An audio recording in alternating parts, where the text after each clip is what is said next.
National Herald કેસના નામે રાહુલ ગાંધીજી, સોનિયા ગાંધીજી અને કોંગ્રેસના આગેવાનોને ખોટી રીતે ફસાવી બદનામ કરવાની મોદી સરકારની રાજકીય સાજિશ કોર્ટમાં નિષ્ફળ સાબિત થઈ છે.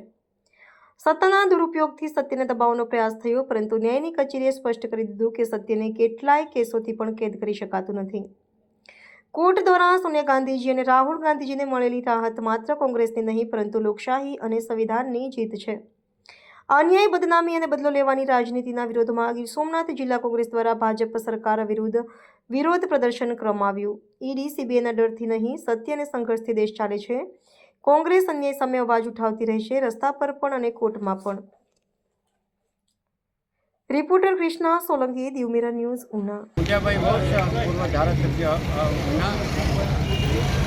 આજ રોજ તાજેતરમાં દિલ્હી કોર્ટ દ્વારા સોનિયા ગાંધી અને રાહુલ ગાંધીની સામે જે ઈડી દ્વારા જે કેસ કરવામાં આવેલો, નોંધવામાં અને દિલ્હીની કોર્ટમાં જે કેસ ચાલતો છે, સમગ્ર ભારત દેશ જાણે છે કે સત્તા પક્ષ તરફથી કેન પ્રકારે વિરોધ પક્ષના નેતાઓને ટાર્ગેટ કરીને ઈડી દ્વારા, સીબીઆઈ દ્વારા હેરાન પરેશાન કરીને માનસિક રીતે ટોર્ચર કરવા માટે અને એમને પ્રેશર અને દબાવવા માટે થઈને ઈડીનો ઉપયોગ અને સીબીઆઈનો ગેરઉપયોગ, જે ન્યાયિક સંસ્થાઓ છે, બંધારણીય જે સંસ્થાઓ છે, એનો ગેરઉપયોગ કરીને વિરોધ પક્ષના નેતાઓને ટાર્ગેટ બનીને જે હેરાન કરવામાં આવતા હતા. અને છેલ્લા 6 વર્ષથી નેશનલ હેરાન કેસ જે ચાલતો હતો, એ કેસ કોર્ટે જે જજમેન્ટ આપ્યું છે એમાં જણાવ્યું છે કે આ કેસ બનતો જ નથી અને આખો કેસ જે છે એ રદ કર્યો છે.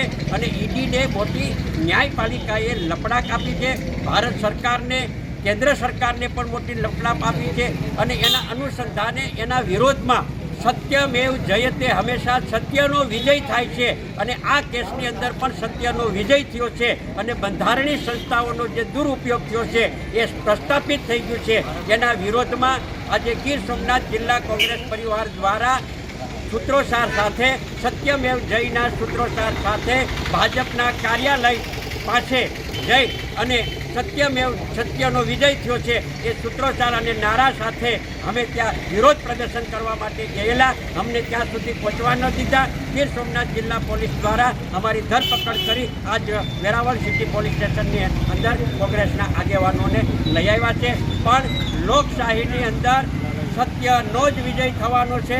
સત્ય છે એ દબાયેલું રહે છે, પણ સત્યને મિટાવી શકતું નથી. એ આજે દિલ્હીની કોર્ટે, ન્યાયપાલિકાએ પ્રસ્થાપિત કર્યું છે. હાય, હું છું ક્રુઝિન સિંઘાનિયા. આપની આસપાસના સત્ય સમાચાર જાણવા માટે જોતા રહો દીવ મિરર ન્યૂઝ. અને હા, લાઈક અને સબસ્ક્રાઇબ કરવાનું ભૂલતા નહીં. Thank you.